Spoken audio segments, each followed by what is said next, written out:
I invite the Honourable Leader of the Affirmative Team, Deirdre, to open the case.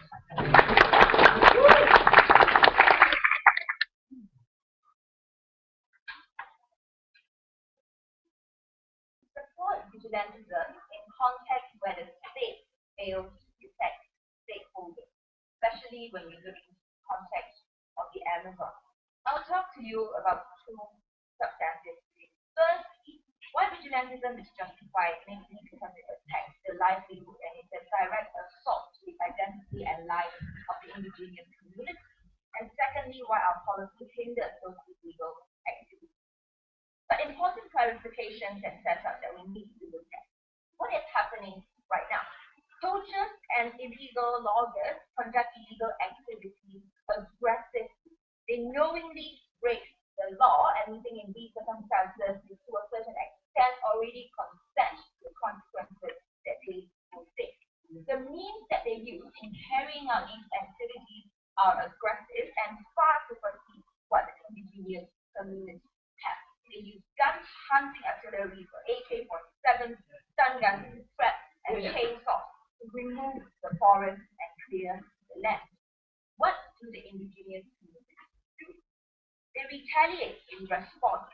Sometimes they destroy the machinery, they respond in direct physical assault against those people. And we think those are justified because we stand for the principle of self-defense, which is already enshrined in law that what is the context of the state, right, that oversees the Amazon? I think the state is unable to provide active protection for many reasons.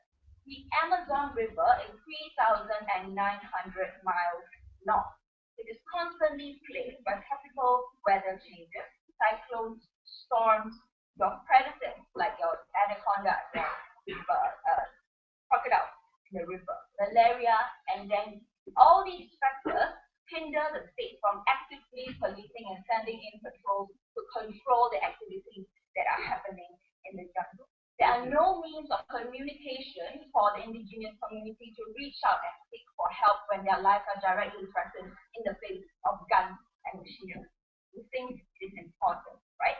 When we realize and recognize there is no way in the near future where we can have effective policing, and when by the time, even if these cases go to the court, right, that the harms are already done, it is irreversible, the forests are already cleared, which is why we think allowing vigilantism as an immediate form of reaction is very justified. Let's talk about how it attacks the livelihood of the indigenous community. The indigenous community believes in sustainable environment living. They never do things like extreme logging or killing off the animal population to the extent that it cannot recover, because they live in that kind of harmonious relationships and the belief in sustenance. So the very act of these illegal poachers and loggers going into their land is an assault onto their beliefs, right? Recognize that these indigenous communities often practice the faith of animism also, right? So it is also a very direct attack and assault onto the roots of their existence. But more importantly, it directly threatens the lives of themselves. When you have children, when you yourself have nothing to spend except for maybe fear and stakes, right? And when these people come in and try to assault you, the least the state can do is to allow these people the leeway and the room to defend for themselves, right? When these people come in not only to attack the livelihood of individuals, they attack the land, they break the land and break down the ecosystem that these indigenous communities depend on for their livelihood.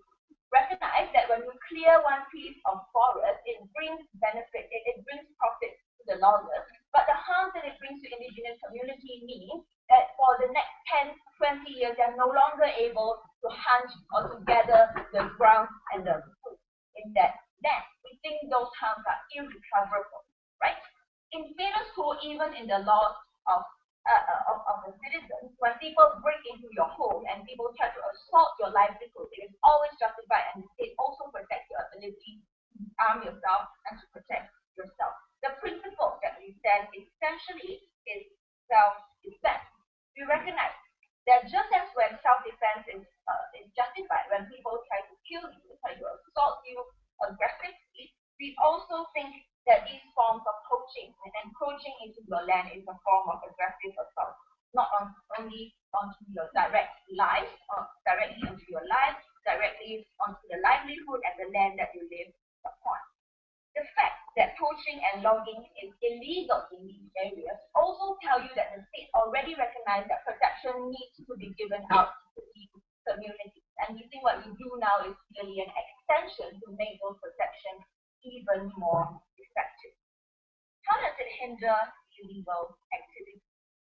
We think now poachers and illegal loggers are able to make better consideration before they do such activities. Because in status quo, these people often exploit the system. They know that they have heavier arms and machinery, and even if they are brought to court, right, they can always exploit the system because they know that these people will retaliate, right?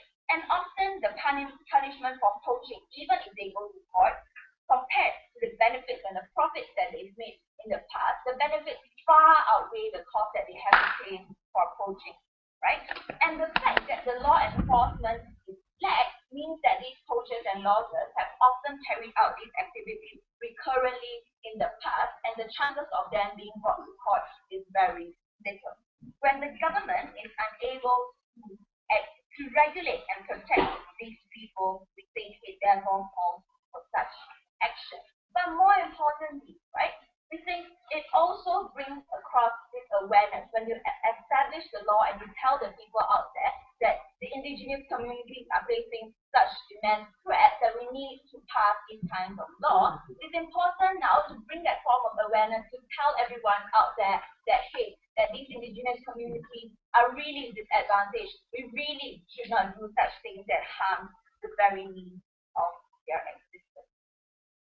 When the state fails to protect through means of active policing, when the hands of justice cannot reach into the depths of the jungle of Amazon, we think the best means is now to allow the room for the indigenous community to fend for themselves. Which means when you bring them to court, you will not put them, you will not punish them, you will let them off scot, even if it means they have that physical assault. That is the best means that we can. Recognizing the limitations that the state is facing, the only way and the best thing that we can do now to give out these forms of protection to the indigenous people is in fact through inaction. It's in fact through not persecuting them, in fact through not punishing them for the acts of vigilantism that they have done.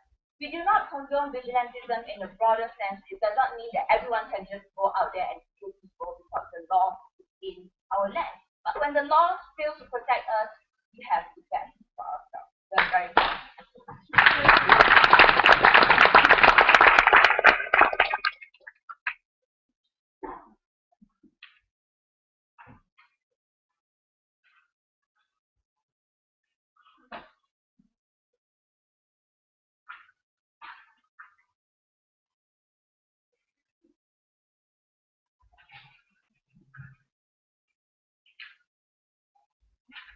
Thank you for opening the debate. Open the debate now for negative.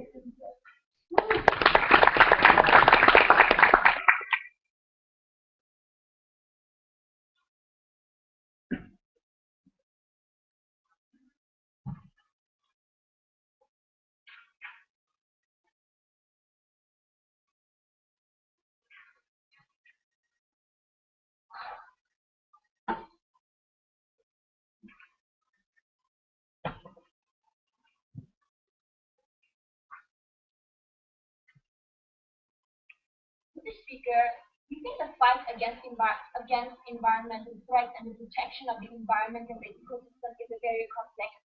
It involves government, it involves NGOs, and it involves the world population.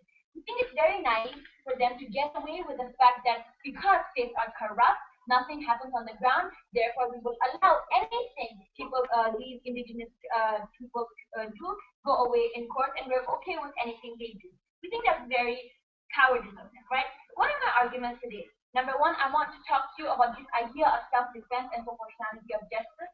Secondly, why under our paradigm we don't want to give the power of execution to these people? And thirdly, under status quo, how does the state protect these good people on the ground? Before I move on to my argument, some rebuttals.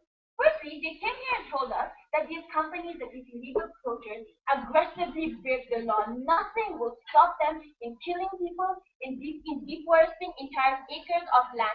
That's very funny when their last argument was, well, under our policy, we will completely disincentivize these companies. Under our policy, we will raise awareness. Under our policy, these companies will know that it's very bad to hurt these people. Therefore, everything will improve and we'll have a happy forest. I think this characterization hurts them at the end. Because if you can see that these companies are aggressive and nothing will stop them at the end of the day, then you have to recognize that a very long-term method is required. Something that's under our policy will happen then. What are we willing to do under our side? We're okay with increasing the means of communication with these people on the ground, providing them satellite phones, allowing NGOs to go as deep as they can into these forests. We are okay also with increasing the punishment against these illegal poachers. We are okay with sending more forest troopers inside. We are okay with all these legal means that police officers and the state can do. And we are also okay with increasing the awareness that you so wanted. We think all these can happen under our side and are not mutually exclusive.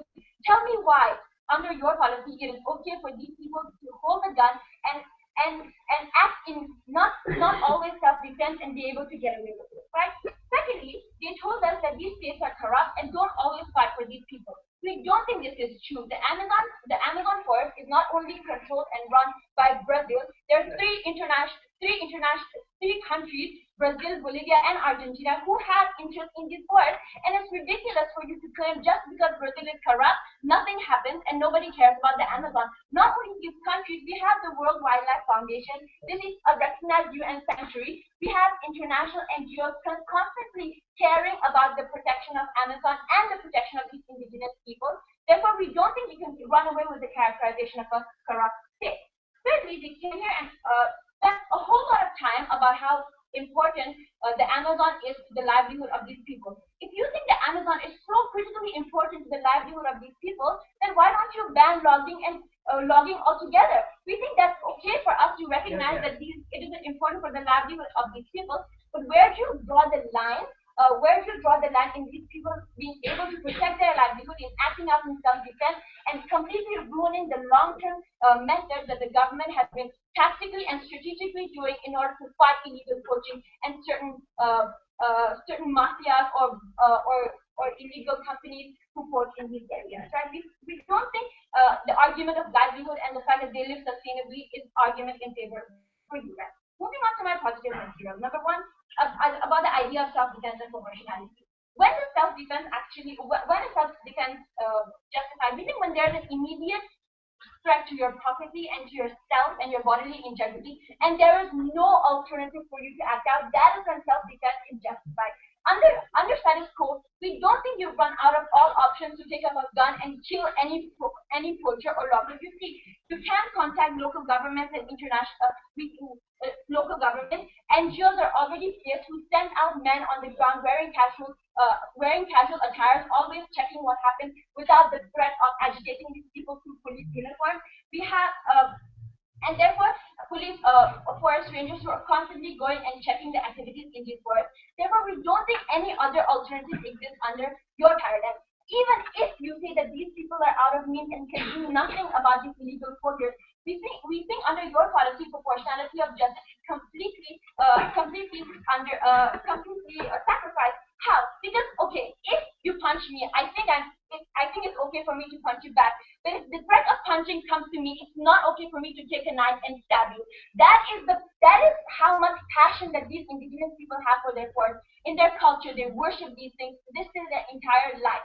So if you're telling me that these people are rational enough to calculate what is the proportionality in which they want to punish this illegal logger, we are fine with it. But I do not think that can happen anytime. Because the first alternative that these people will see is taking a gun and shooting the first poacher that they see. This necessarily might not be in their own land. This may be in a land which is owned and licensed by a corporation, something that these indigenous people might not have the information about. It's extremely important that you put it in the context of these people. right? Therefore, we don't think the proportionality of justice can be carried out under your paradigm, where the first alternative these people have, because you are giving them the incentive, is to take up guns and shoot them. Secondly, why don't we give the power of execution an extension of my first argument? Because under status quo, the process is very complicated. Not if when we capture them, we give them a fair trial. Therefore, even if a person is complicit in cutting down a tree, this doesn't mean that he is the person who initiated this illegal activity. We give him fines, we allow him to explain his role in this, and we give him proportionality, and we give him a fair trial in which he can be prosecuted on what his role was. Under your paradigm, the only thing which will happen is if indigenous people with a passion will kill him and nothing else. Therefore, we don't think this fair trial can ever take place under your paradigm. Why do we not give these people the right to take up arms and against these people, right? Like I already explained to you, these people are deeply influenced in their culture, their religion, it's all surrounding these Amazon. Therefore, we don't think that they can act as a rational actor who can actually calculate what an illegal act is, and the first thing will be to shoot them. And a lot of times it can lead to misunderstandings where forest rangers are killed because these indigenous people do not understand what activities they're here for, whether they're here for checking, whether they're here for licensing, and other activities. And even if they are, we don't think the concept of proportionality can ever be prosecuted, can ever happen under your side. Thirdly, how does the state protect these people?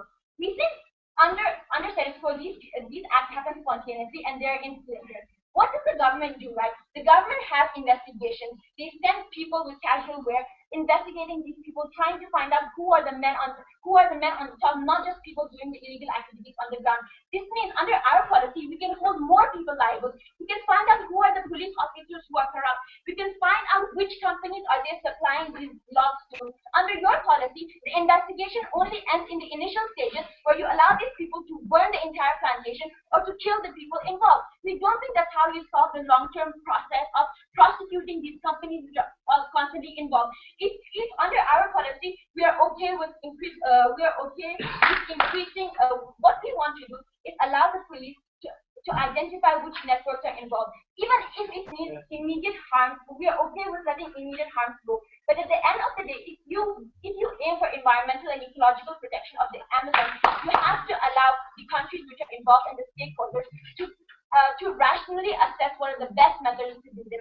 Under their policy, they allow self-defense. To fly, and they allow these people to act out irrationally and don't understand the problem in the context of the Amazon. We're very proud of you.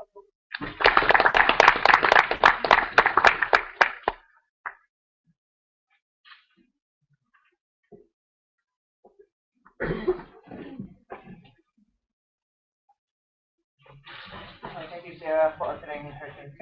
To continue the affirmative case, let's hear from them when again.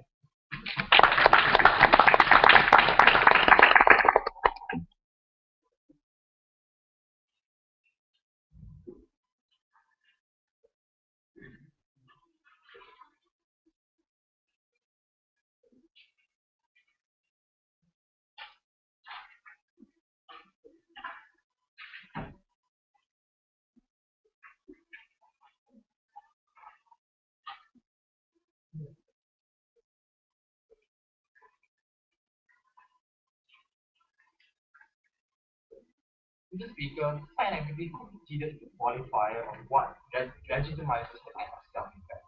We state that if there's an immediate threat to your life, and if there's no alternative to act out, then self-defense is justifiable. And these are the exact things that are happening that we characterize in status quo. The first thing we want to talk about is we can employ more state troopers, we can employ more NGOs, we can give them satellite phones. We say that this is entirely an unrealistic kind of proposal, and doesn't exist in the context of the Brazilian Amazon rainforest, where these kind of things do not happen. Even in status quo today, every single minute, 30 soccer fields are being desecrated in the Brazilian rainforest, even though you have all these Brazilian governments who are talking about self-awareness, even though NGOs are existent in those places. The Amazon rainforest is simply too large a place, especially when characterized by my Prime Minister, on the kind of challenges that troopers need to face to even move around the Amazon rainforest. We don't think that kind of policy of having more police simply is a solution to the problem at hand. you do not have an alternative here. This kind of indigenous people simply do not have the means to act out. The state doesn't protect them with these circumstances in the end of the day. The second thing they want to talk about is this. If you are essentially against the idea that indigenous people are removed their livelihood, why not ban logging altogether? We do ban logging, but the state does ban logging insofar as it affects the livelihood of indigenous people. So when essentially logging is essentially allowed in many places when livelihood of people are not being affected. Those people where livelihood are being affected are gazetted land. And gazetted land are essentially the places where poachers and illegal loggers knowingly trespass into in our circumstances. And these are the things which you need to tackle today. But let's look at the third idea. Let's talk more about the idea of self-defense. Because essentially, we have proven to you that there's an immediate threat to your livelihood. These people essentially believe that the forests are things that sustain their life, the ones that they find food for, where they find medicine supplies for, the one which they live. They cannot live without the forest necessarily. So if you are threatening the idea of destroying their forest, then you're essentially threatening their life altogether necessarily. Even if you give them satellite phones that I wanted to talk about, by the time the information reaches the police and the police comes down to the Amazon rainforest, it will have been the damage that done will have been irreversible in nature. Because if you understand, Mr. Speaker, that when loggers blow down the trees and the animals are killed, you aren't able to plant those trees back together. Indigenous people have to either move out or have to die in the process necessarily. The idea that the police will come down like Superman to save you from this kind of situation simply does not exist. In that context, what do these indigenous people have to do? The only recourse that they have now, precisely because it threatens your life, precisely because the state is not there to protect them, that it's justified to attack in self-defense, which they've already considered in today's speech. Fourth idea, let's talk about proportionality. They wanted to talk about the idea that, hey, threatening to cut down a tree is not as serious as threatening to kill you with a knife. But essentially, we're talking about the idea that essentially indigenous people really value the trees and the animals and the forest as something that is essential to their life. It's as if me putting a knife to your throat now, essentially, because their children, their generations to come will not be able to sustain their particularly life anymore. They will have to go to many other places they are unable to sustain. They continue to be hunted down by these kinds of people in the end of the day. You think in the proportionality, we're talking about proportionality, is as serious as what you're doing today. And essentially, they want to also talk about the idea. Well, sometimes putting a knife to you doesn't mean you can murder the person, but it's simply disproportionate to the threat that was perpetrated. But in these particular circumstances, when they go in with guns, when they threaten your livelihood, you think it's proportionate way to retaliate in whatever means possible to stop them. Because if you do not stop them, then what they will do to you is to either kill you or drive you out of your home and deny you your livelihood in the end of the day. So in terms of proportionality, you know that it's something that is justified. They wanted to talk about the idea of a fair trial. But in most cases, these illegal loggers will never be caught. Illegal poachers will never be caught and will go away scot-free necessarily. Then the justice that needs to be done here is never through the idea of a fair trial, because the illegal loggers will never be caught. But it's something that you need to protect these indigenous people for at this point of time. Justice is meted out when essentially you are able to prevent them from getting into your livelihood and choosing your life necessarily. There is also talk about the idea of this. What if the trespassers do not know that they have trespassed into indigenous people's land? That is not the characterization of illegal loggers and poachers. They know which land that is illegal. They knowingly go into these particular places and areas.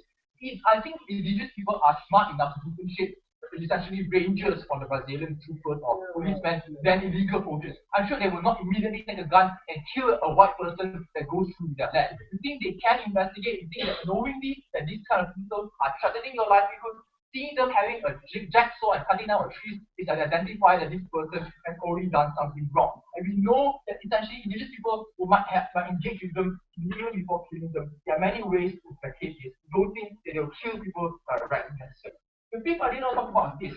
Investigation is needed to identify the networks of illegal loggers. You can still investigate, you can still police these people, even if the acts of vigilantism happen. It does not prevent an end of the investigation to happen. I do not see how acts of vigilantism necessarily prevent any kind of police authority investigation over this matter. In fact, acts of vigilantism creates publicity, creates awareness of these kind of things to happen within authorities who want to go in there to investigate more on these kinds of atrocities that is happening.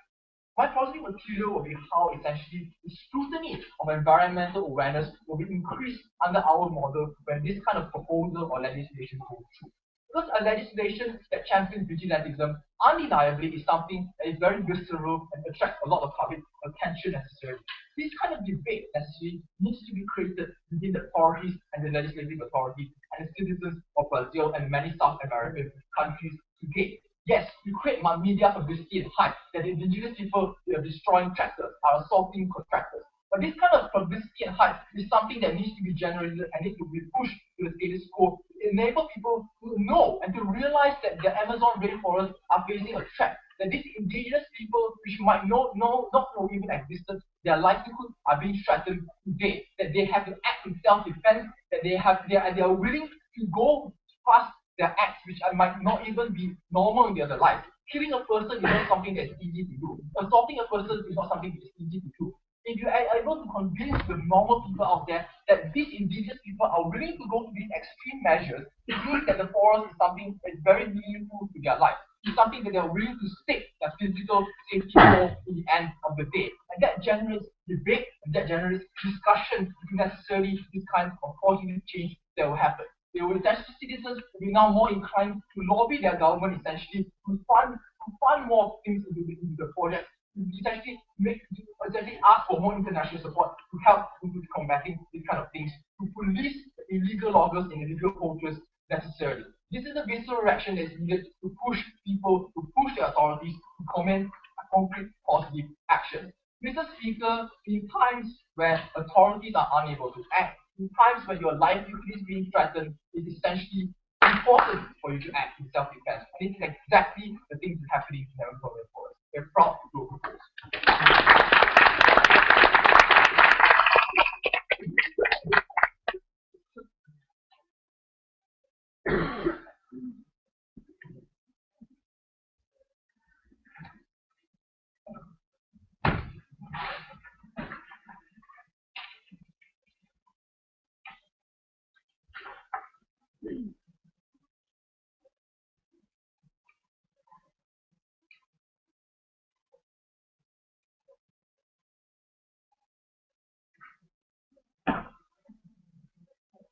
Thanks right here for the information.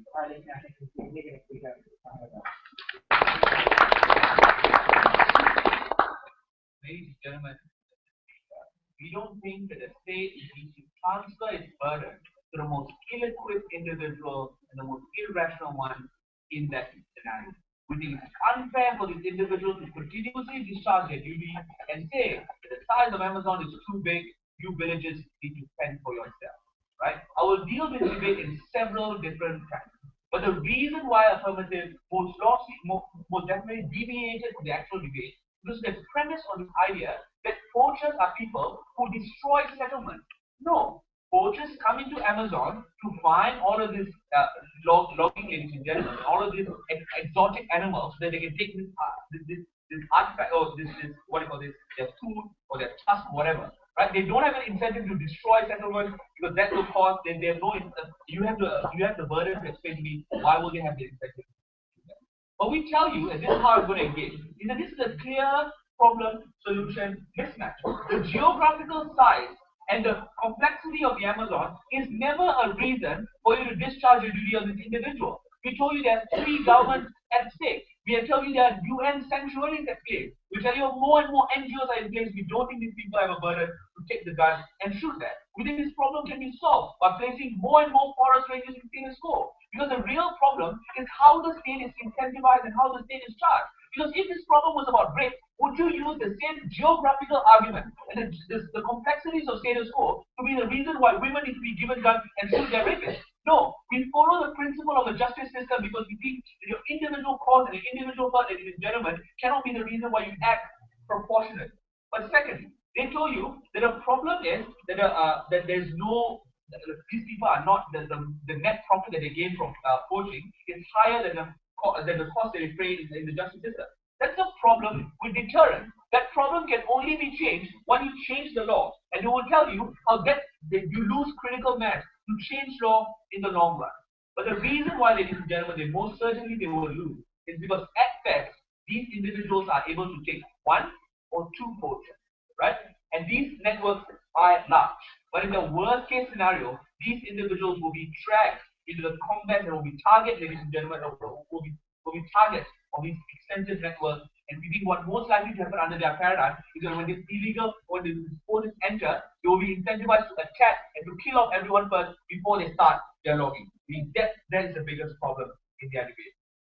Secondly, they went on to argue that this is a proportional and it warrants self-defense. We told you self-defense is when you have either no alternative. There is an alternative here. You keep quiet and you report, ladies and gentlemen, to the appropriate authority. You don't do that. You force this individual to take the gun. There is an alternative. You can move out, ladies and gentlemen, and move into areas that are gazetted to you. We don't think that the only option is to take the gun and hurt this individual. Secondly, we argue that more often than not, their actions are not proportional. They don't have an incentive to keep them and to capture them, defend them, police that continuously fail them. They'll be like, you are the man who hurt my forest and hurt my identity. I'm more incentivized to kill you, ladies and gentlemen, and to gain solace from that. So how are you able to gain proportional methods of the justice mechanism, ladies and gentlemen? We don't think that's fair. Because if you look, even in the Nuremberg trial, everyone committed the genocide. There were some individuals that were connected as part of the network, but were innocent. These are individuals, ladies and gentlemen, that will also be dragged under their motto and will also be killed when people get justice into their own hands. So we think that the idea of fair trial is continuously dismissed, right? Second, they said, ladies and gentlemen, that that we are targeting police officers, these individuals will be targeting rangers, forest rangers, and so on and so forth. That was not the argument they were making. We tell you that the nature of time sensitivity means that people respond irrationally. They don't know who these individuals are. The moment these people are outsiders, I'm more likely to take my gun and shoot this individual. The moment this individual come and ask about what's happening right now, this guy might be an undercover policeman, ladies and gentlemen. I will not trust it because you destroy the trust network, ladies and gentlemen. Then they went on to say this is extremely time sensitive. We think that problem can be solved because under your paradigm, less and less rangers will be incentivized to be placed around the area because they believe that, oh, this problem can be solved by this individual. I believe that's problematic. Secondly, they said that generation to generation will die. That's why you have the ability to kill these individuals. Wrong, right? If you look in other victims in this scenario, like other victims in general, rape victims or people who were wrong, the crime and the way the crime affects them can also transcend upon generations. But we never allow these individuals to take matters into their own hands. We think that's never a good yardstick to set up this problem. Third of all, they say that these guys will never be caught. Exactly, because under your paradigm, at best you are able to only take down one or two individuals. And in my substantiation later, I'll tell you why in the long run we're able to take down this network, ladies and gentlemen, far greater than them. Then they went on to say, and this was the positive material that the second speaker talked about, is that this will create scrutiny. We agree that this policy might be visceral in the eyes of the media, but the effects won't be visceral because the burden is only transferred into one person and only one person acts in this scenario. Why will this be problematic? I'll explain this in my positive material. Number one, ladies and gentlemen, in combating this crime, we need to collect the most information as possible.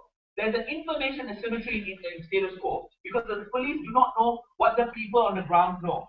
So information is very fragmented. In status quo, all these villagers and all these indigenous communities have less incentive to cooperate, ladies and gentlemen, with the police when they realize that I can just take matters into my own hands. Then what will happen under their paradigm is, number one, these people will be dragged into the conflict. These people will more likely, ladies and gentlemen, when they die, a lot of this information will be internalized.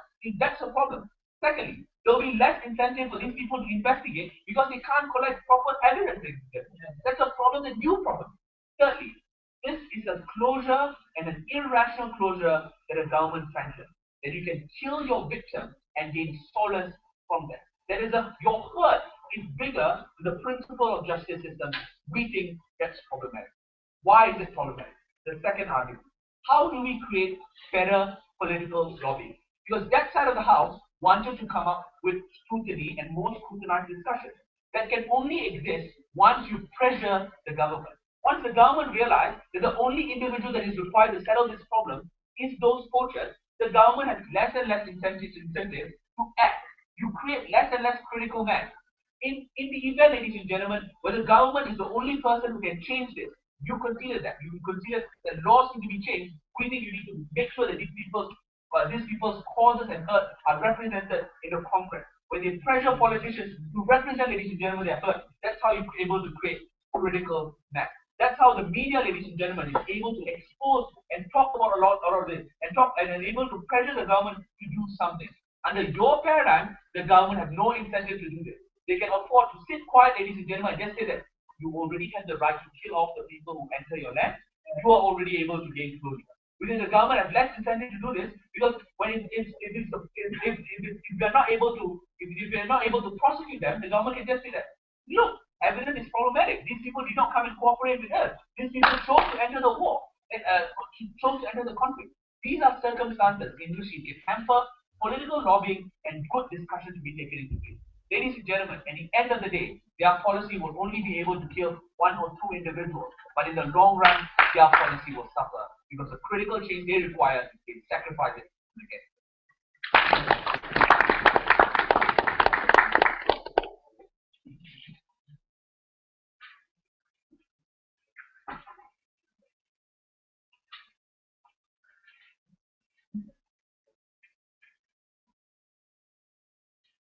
Yeah, thank you very much for that contribution. To round off the substantive for the affirmative claim, next is help.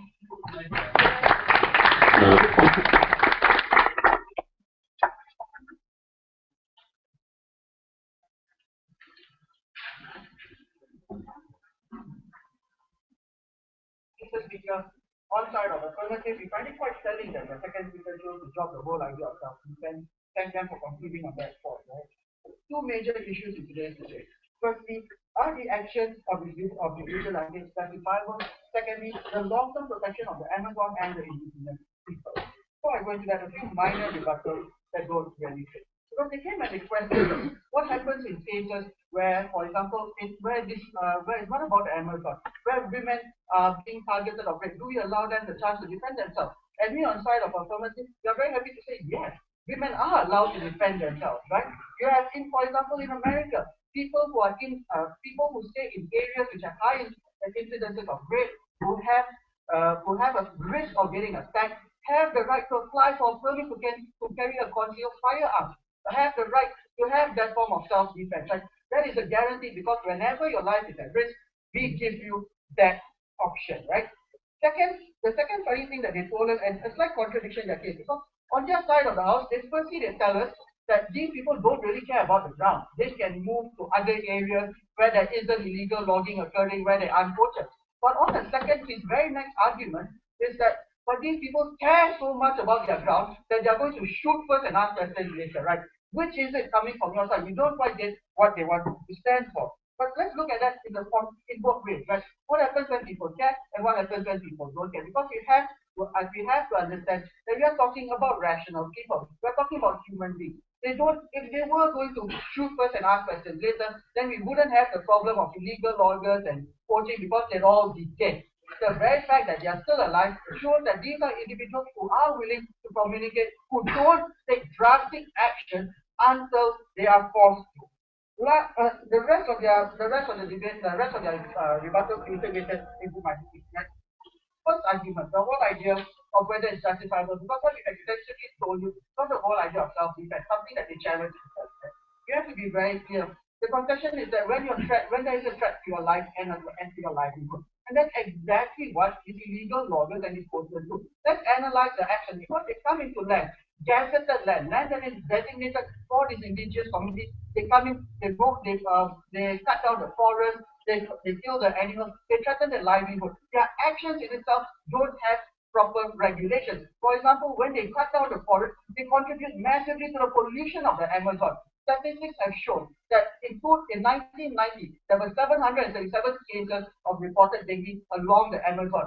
Due to the illegal logging, due to the pollution of Amazon, the number of cases increases to over 7,000 in the year 2010, right? Those are the sort of harms that affect these indigenous communities. Those are the actions taken by these illegal loggers, these illegal poachers. So there's a direct threat, there's a direct harm to the lives and the livelihood of these people. On to a second level, we told you quite clearly that you're talking about situations where the state cannot go in. Because on their side of the house, they came and they gave us all these caveats of we can send in more troops, we have NGOs, we can raise awareness, but never once did they analyze and tell us exactly how they're going to do that, exactly how that is going to contribute to any difference. It's very simplistic of them to come and tell us that we'll send in more troops, but not tell us where those troops are coming from, what those troops are going to do, especially in the context that we've given you. The Amazon is thousands upon thousands of hectares long. There isn't a single complete map of the Amazon. No one knows how many tributaries there are, how many of it flow through, where all the mountains and valleys and everything end. But considering the context, the physical context of the Amazon and the difficulties it has in policing, the context that we gave you, there is a need for these people to take actions into their own hands. Because quite simply, the state cannot help them. The state is unable to police it. It will take more than 6 months to travel even half the length of the Amazon. We don't think indigenous communities can sit down and shake their legs and wait for the government to try and send a police boat for 6 months and see what happens. We think by the time that happens, all the damage is done and it's irreversible. Something their side don't want to contend with, right? The other thing that they told us was that these settlers, when these illegal poachers are not going, they are not going to destroy they are not going to destroy the settlement. They're going to attack. Let's look at it logically, right? Why do they attack when they go? Because we have to bear in mind that these indigenous communities don't settle down just anywhere. They pick places which are beneficial to them, places which have good places where there is a precious ecosystem, where there's a lot of animals, where there's a lot of organisms there for them to prey on, cultivate their lifestyle. These are exactly the sort of areas that these illegal loggers and poachers are looking for. This is where you have the biodiversity. This is where their needs are addressed. That's exactly why when they go into these areas, they go straight to these settlements. So their argument that they won't attack doesn't make any sense at all. On to the second issue, right? The long-term protection of the Amazon and the indigenous people. Their side of the house tells us that when we have this whole idea, when we have the state coming in and investigating, it becomes even better. Two levels of rebuttal. Firstly, we never said the state can't investigate. We are perfectly fine with the state looking at whichever companies and ports are sending out all these illegal logging, who's funding them, who's supporting them. Perfectly fine with that. But on a second level, right, we have to be very mindful of status quo because under their paradigm, these illegal loggers aren't being caught at all. The poachers are being caught. They are happily doing whatever they want, and the state has no idea that they are there. The state has no ability to go and catch them, whether alive or dead. The state has no access to that information. Under our side of the house, when you have these indigenous communities taking these actions into their own hands, never mind if they kill them, never mind if they burn down their plantations, but at least an action has been done. Those are actions that the state can investigate because they are brought to the attention of the state. There are always a trail of evidence that's left behind. If you're talking about an entire plantation, I'm sure searching the plantation will give you enough of evidence. All you need is a computer, right?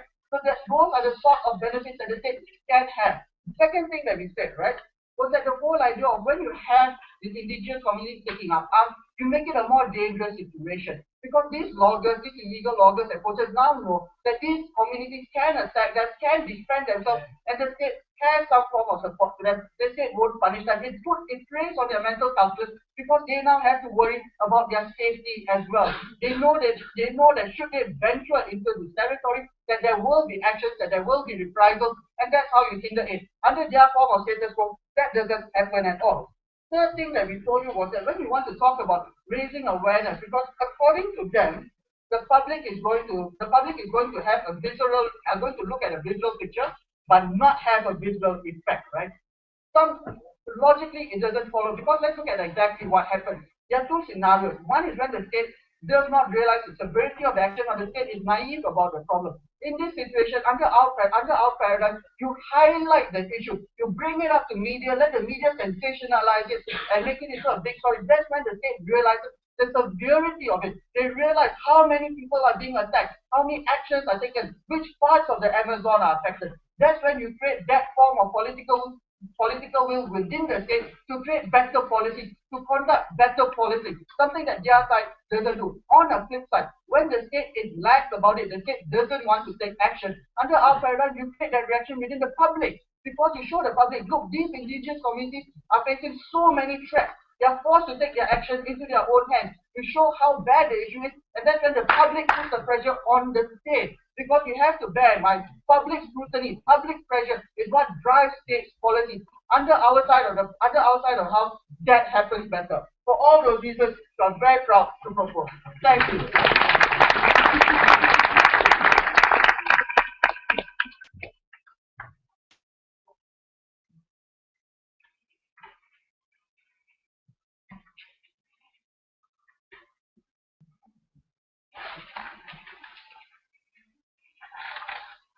Thank you, Kelvin. To deliver the spirit of it to the negative theme, please welcome Ansha.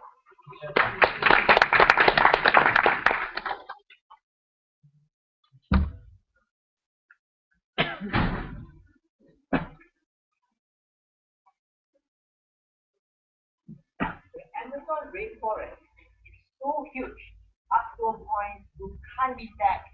Millions of soccer field size deforestation being destroyed. It is the exact characterization that government had affirmatively want to portray in this debate. But on the other hand, they told us if you kill one or two illegal poachers, all of a sudden there'll be media sensationalization. Everyone will realize there's a massive problem happening in the Amazon rainforest. That characterization alone clearly shows the disproportionality in their solution itself.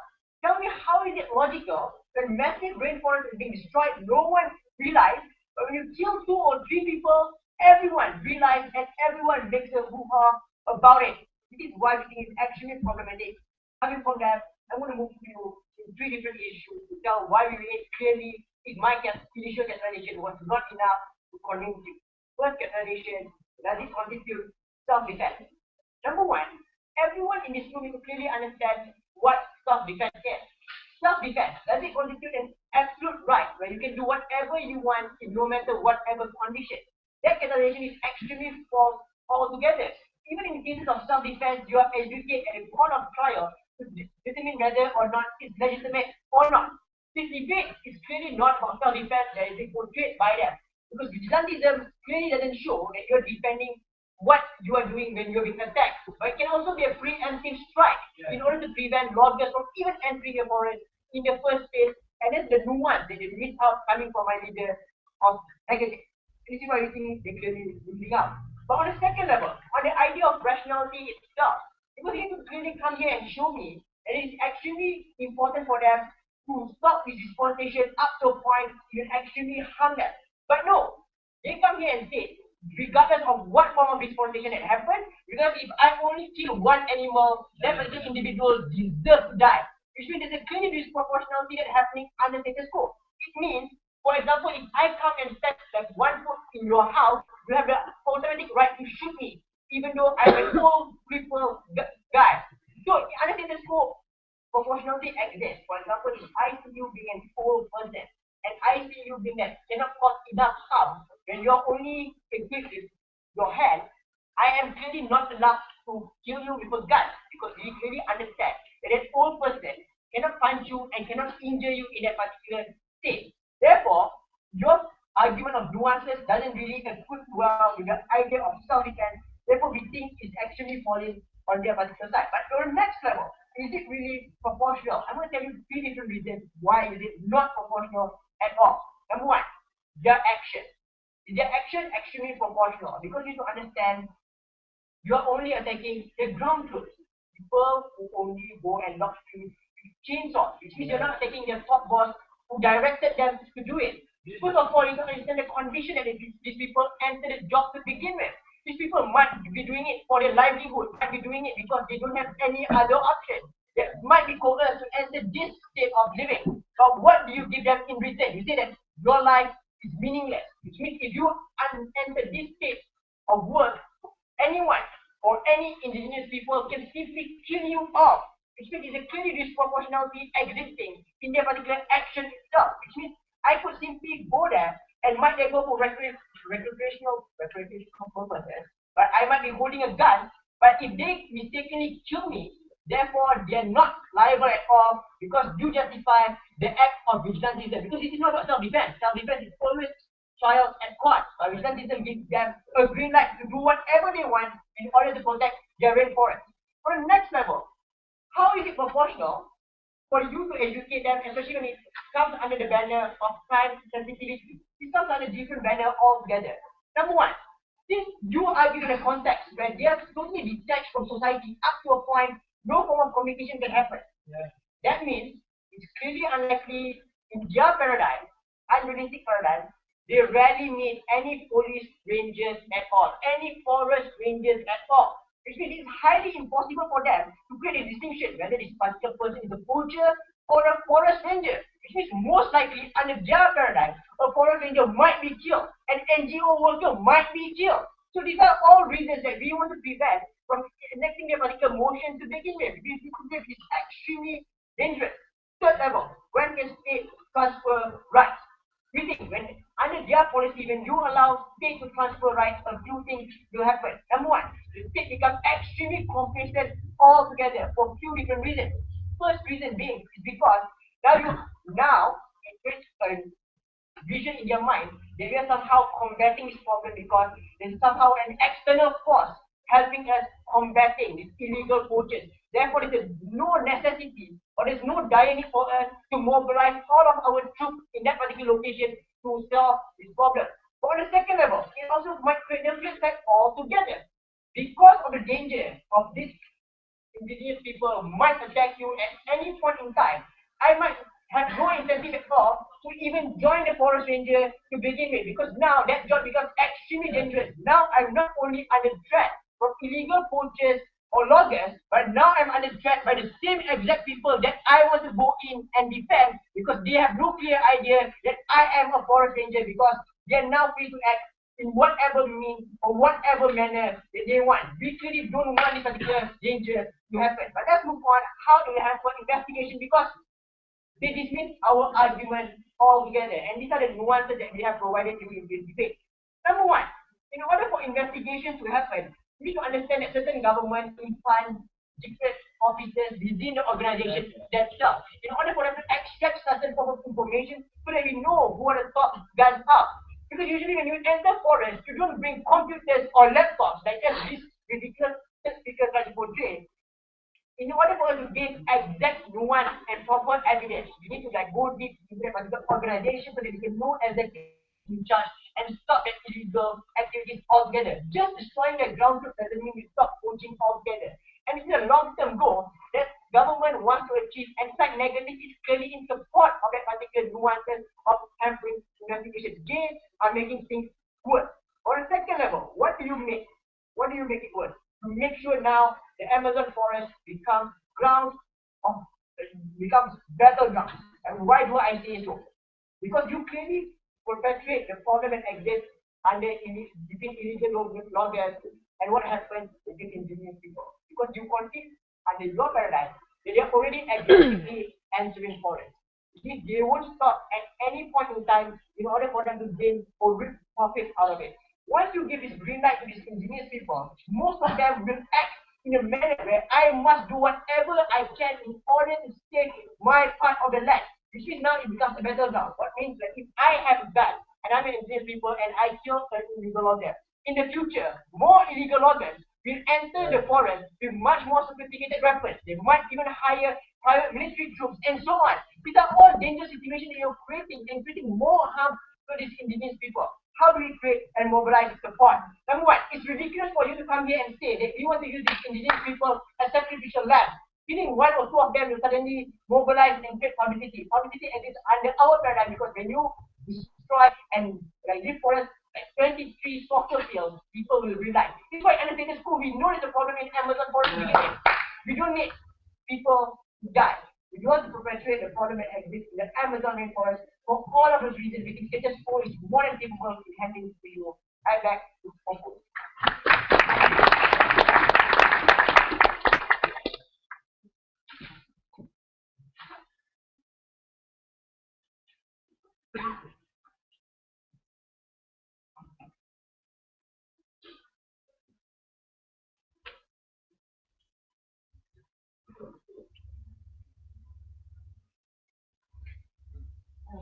Yamcha, deliver the reply for negative pay, please welcome back to the floor on my hand.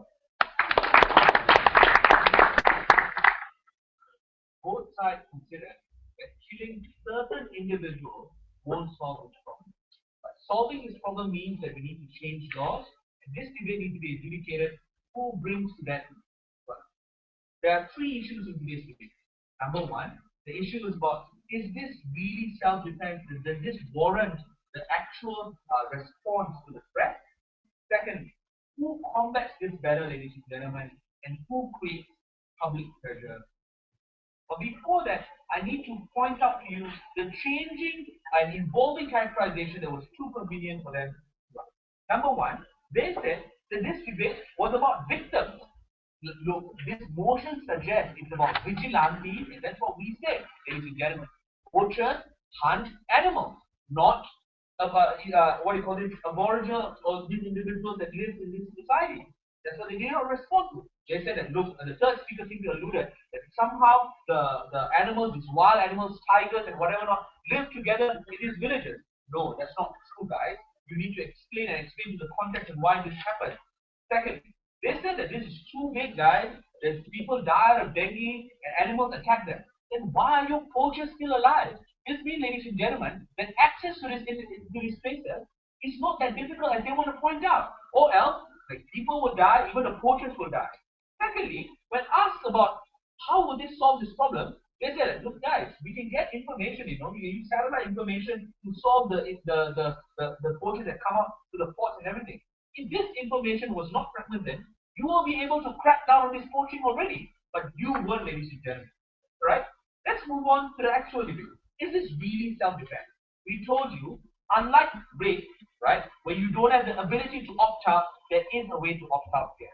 There is a way, ladies and gentlemen, to make sure that your information gets to the right person and the right person is able to act on those information. Second, we told you that the extent of punishment which is dispensed is unproportional. Because I might be slapped a fine in status quo, but I will be killed under your paradigm. That I might be innocent, ladies and gentlemen, and I will be coerced to join this network, but those type of consideration will take a backseat because these people think I'm an intruder, I must be killed. Second, we told you, ladies and gentlemen, that if we draw comparison even to the Nuremberg trial, some individuals are innocent. That's the cost you pay when you sidestep the entire court procedure. Second, who combats this information? Who combats this problem better? We told you that we over the side that facilitate good information. We protect valuable information, ladies and gentlemen, and exclusive information. When people realize that the only way I can solve this by reporting to the right authority, that's how we do it. What type of information you say? Yeah, the middleman who looks like your people, who is transferring into a foreign language. That's the middleman that we need to catch. The foreign card that's coming in, ladies and gentlemen, and what type of arms are they using? That's the type of information that you do not facilitate under your paradigm. What do? You drag this individual that has exclusive information into those conflicts. You allow these people to be pawns, ladies and gentlemen, and to die in those conflicts, right? That's a problem. Because these networks are bigger than these small groups, ladies and gentlemen. That's why there's a problem. Secondly, who creates public pressure and who creates public pressure to change law? And this is where they were most contradictory. If the lives of these people are in threat and these people are dying and their homes are being destroyed, how come that does not warrant public pressure? Why do you need to tell me you need guns, ladies and gentlemen, to tell that the situation is serious and extremely problematic? We told you under our paradigm, people will engineer their cause and make sure these kind of issues are represented to the politicians to change laws in the long run.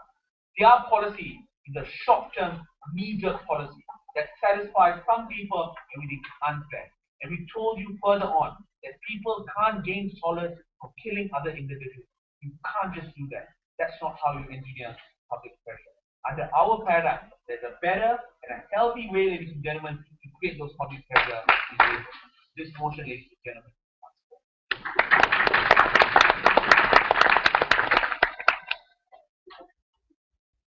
And deliver the reply to the affirmative page, please welcome back. Yeah.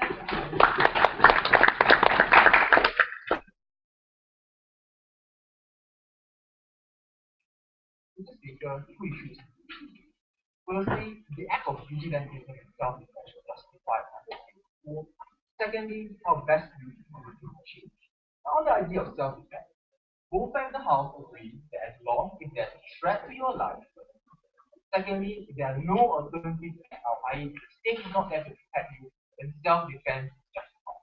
Let's look at how side affirmative is discharged differently. A threat to life. We talk to you about how important the environment, dogging and poaching destroys kinds of environment people, how diligent people rely on the food, how diligent people rely on the medicine, how even their children are roaming around in areas and their livelihood, their physical livelihood are being destroyed.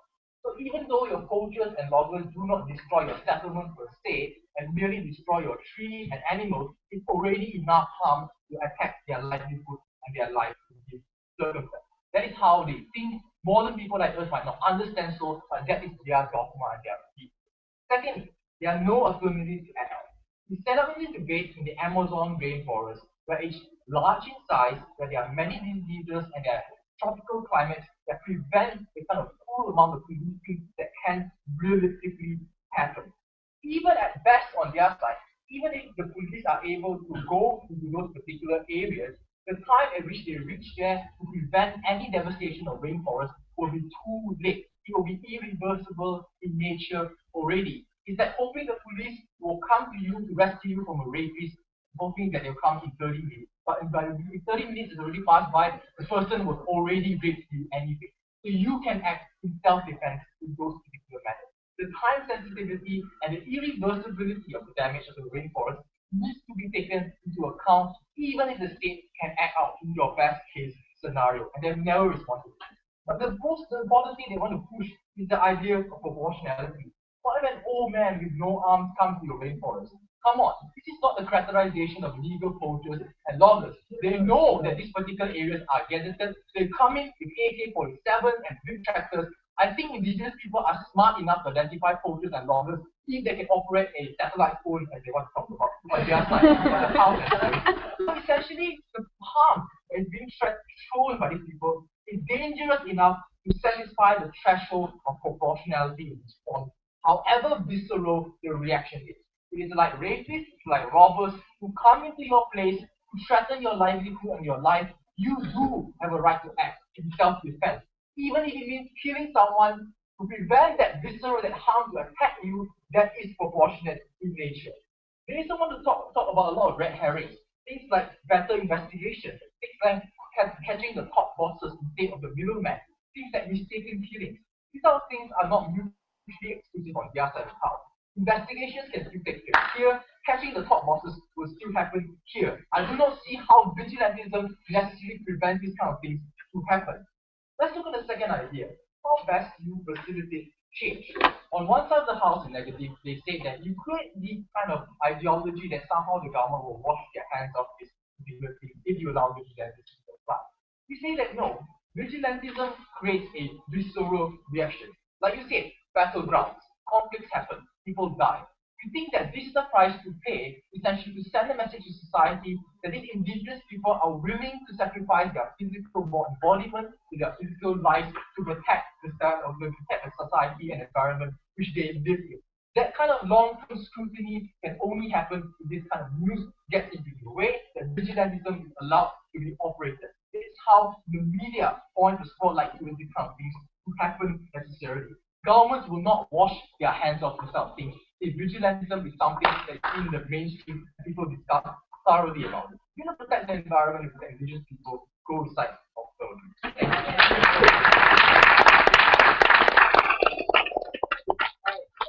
Join me in thanking again all speakers. And we will see you on the big one.